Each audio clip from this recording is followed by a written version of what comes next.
అసలు ఒక సాఫ్ట్వేర్ కంపెనీలో సాఫ్ట్వేర్ ఎలా డెవలప్ చేస్తారు? క్లయింట్ అంటే ఎవరు? బిజినెస్ అనలిస్ట్ ఏం చేస్తారు? డెవలపర్స్ కోడింగ్ ఎప్పుడు స్టార్ట్ చేస్తారు? టెస్టర్స్ ఎందుకు అవసరం? వీటన్నిటికీ ఆన్సర్స్ ఈ వీడియోలో తెలుసుకుందాం. Welcome to BAQA career Telugu. అసలు క్లయింట్ అంటే ఎవరు? సపోజ్ ఒక పర్సన్కి ఒక బిజినెస్ ఐడియా వచ్చిందని అనుకుందాం. ఆ బిజినెస్ ఐడియా ఏంటంటే పీపుల్ ఇంట్లోనే ఉండి ఫుడ్ ఆర్డర్ చేసుకోగలిగితే బాగుంటుంది. ఈ ఒక్క ఐడియా నుంచి వచ్చినవే స్విగ్గీ, జొమాటో లాంటి అప్లికేషన్స్. ఇలా ఒక బిజినెస్ ఐడియాతోనే ప్రతి సాఫ్ట్వేర్ జర్నీ స్టార్ట్ అవుతుంది. ఇలా బిజినెస్ ఐడియాని సాఫ్ట్వేర్గా డెవలప్ చేయాలని డిసైడ్ చేసే పర్సన్ లేదా కంపెనీని క్లయింట్ అంటారు. క్లయింట్కి బిజినెస్ గురించి కంప్లీట్ నాలెడ్జ్ ఉంటుంది, కానీ సాఫ్ట్వేర్ ఎలా బిల్డ్ చేయాలో తెలియకపోవచ్చు.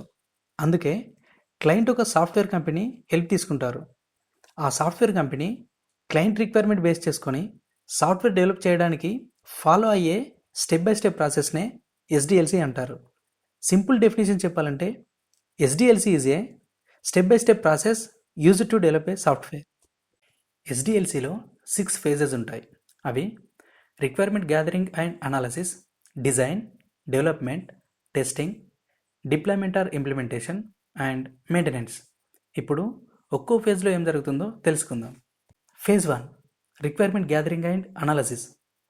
ఈ ఫేజ్లో బిజినెస్ అనలిస్ట్ బిజినెస్ ఓనర్ని మీట్ అయ్యి బిజినెస్ రిక్వైర్మెంట్ గ్యాదర్ చేస్తారు. ఆ తర్వాత ఆ రిక్వైర్మెంట్స్ని అనలైజ్ చేసి product owner, project manager, developers మరియు ఇతర స్టేక్ హోల్డర్స్తో డిస్కస్ చేస్తారు.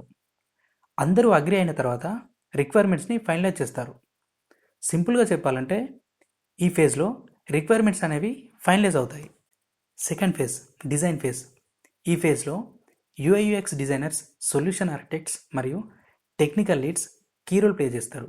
వాళ్ళు సాఫ్ట్వేర్ ఎలా కనిపించాలి, అప్లికేషన్ స్క్రీన్స్ ఎలా ఉండాలి, డేటాబేస్ ఎలా ఉండాలి, ఓవరాల్ ఆర్కిటెక్చర్ ఎలా ఉండాలి అనే విషయాలను డిసైడ్ చేస్తారు. సింపుల్గా చెప్పాలంటే ఈ డిజైన్ ఫేజ్లో సాఫ్ట్వేర్కి కంప్లీట్ బ్లూ ప్రింట్ తయారవుతుంది. Third phase development. ఈ డెవలప్మెంట్ ఫేజ్లో డెవలపర్స్ బిజినెస్ అనలిస్ట్ లిస్ట్ రిక్వైర్మెంట్స్ని బట్టి ప్రతి ఫీచర్కి కోడ్ రాస్తారు. సాఫ్ట్వేర్ని డెవలప్ చేసి వర్కింగ్ అప్లికేషన్గా తయారు చేస్తారు. సింపుల్గా చెప్పాలంటే ఈ ఫేజ్లో సాఫ్ట్వేర్ రెడీ అవుతుంది. Fourth phase testing. ఈ టెస్టింగ్ ఫేజ్లో QA ఇంజనీర్స్ డెవలపర్స్ బిల్డ్ చేసిన సాఫ్ట్వేర్ని టెస్ట్ చేస్తారు. డెవలప్ చేసిన సాఫ్ట్వేర్ బిజినెస్ రిక్వైర్మెంట్స్ ప్రకారం సరిగ్గా పనిచేస్తుందా, చేయట్లేదా, ఏవైనా బగ్స్ లేదా ఇష్యూస్ ఉన్నాయా అని వెరిఫై చేస్తారు. ఏవైనా బగ్స్ ఉంటే వాటిని రైజ్ చేసి డెవలపర్స్కి రిపోర్ట్ చేస్తారు. డెవలపర్స్ ఆ బగ్స్ని ఫిక్స్ చేసిన తర్వాత QA టీమ్ మళ్ళీ రిటెస్ట్ చేస్తారు. అన్ని ఫీచర్స్ సరిగ్గా పనిచేస్తున్నాయని కన్ఫర్మ్ అయిన తర్వాత సాఫ్ట్వేర్ని రిలీజ్ చేయడానికి రికమెండేషన్ ఇస్తారు. సింపుల్గా చెప్పాలంటే ఈ ఫేజ్లో సాఫ్ట్వేర్ క్వాలిటీని ఎన్ష్యూర్ చేస్తారు. Fifth stage deployment or implementation. Testing complete అయిన తర్వాత సాఫ్ట్వేర్ని ప్రొడక్షన్ ఎన్విరాన్మెంట్లో డిప్లాయ్ చేస్తారు. అంటే కస్టమర్ నిజంగా ఉపయోగించే ఎన్విరాన్మెంట్లోకి తీసుకెళ్తారు. ఇప్పుడు కస్టమర్స్ ఆ సాఫ్ట్వేర్ని యూజ్ చేయగలుగుతారు. Maintenance phase. సాఫ్ట్వేర్ రిలీజ్ అయిన తర్వాత కూడా పని పూర్తి కాదు. ఎందుకంటే కస్టమర్స్ కొత్త ఫీచర్స్ యాడ్ చేయమని అడగవచ్చు, లేదా కొత్త బగ్స్ రావచ్చు, సెక్యూరిటీ అప్డేట్స్ అవసరం అవ్వచ్చు. అందుకే ఈ మెయింటెనెన్స్ ఫేజ్లో బగ్స్ ఫిక్స్ చేస్తూ, కొత్త ఫీచర్స్ యాడ్ చేస్తూ సాఫ్ట్వేర్ని మెయింటైన్ చేస్తూ ఉంటారు. అన్ని ఫేసెస్ని సింపుల్గా ఒకసారి రీక్యాప్ చేద్దాం. బిజినెస్ ఓనర్ దగ్గర ఒక బిజినెస్ ఐడియా ఉంటుంది.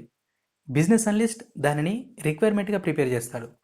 డిజైన్ టీమ్ సాఫ్ట్వేర్ని డిజైన్ చేస్తుంది. డెవలపర్స్ రిక్వైర్మెంట్కి తగ్గట్టుగా సాఫ్ట్వేర్ని డెవలప్ చేస్తారు. QA టీమ్ ఆ సాఫ్ట్వేర్ క్వాలిటీని వెరిఫై చేస్తుంది. నెక్స్ట్ ఆ సాఫ్ట్వేర్ని ప్రొడక్షన్లో డిప్లాయ్ చేస్తారు. అండ్ మెయింటెనెన్స్లో సాఫ్ట్వేర్ని అప్డేట్ చేస్తూ ఇంప్రూవ్ చేస్తూ ఉంటారు. ఈ జర్నీ మొత్తంని సాఫ్ట్వేర్ డెవలప్మెంట్ లైఫ్ సైకిల్ అంటారు. ఇప్పుడు మీకు SDLC పూర్తిగా అర్థమై ఉంటుంది, కానీ సాఫ్ట్వేర్ డెవలప్మెంట్లో SDLC ఒకటే కాదు. SDLCని ఫాలో చేయడానికి డిఫరెంట్ మెథడాలజీస్ కూడా ఉంటాయి. వాటిలో ప్రస్తుతం ఎక్కువగా ఉపయోగిస్తున్నది ఎజైల్ మెథడాలజీ. ఎజైల్ అంటే ఏంటి, దాన్ని ఎందుకు ఉపయోగిస్తారు, అండ్ ఎజైల్ వల్ల అడ్వాంటేజెస్ ఏంటి, డిసడ్వాంటేజెస్ ఏంటి అనే విషయాలను నెక్స్ట్ వీడియోలో పూర్తిగా తెలుసుకుందాం. Thanks for watching.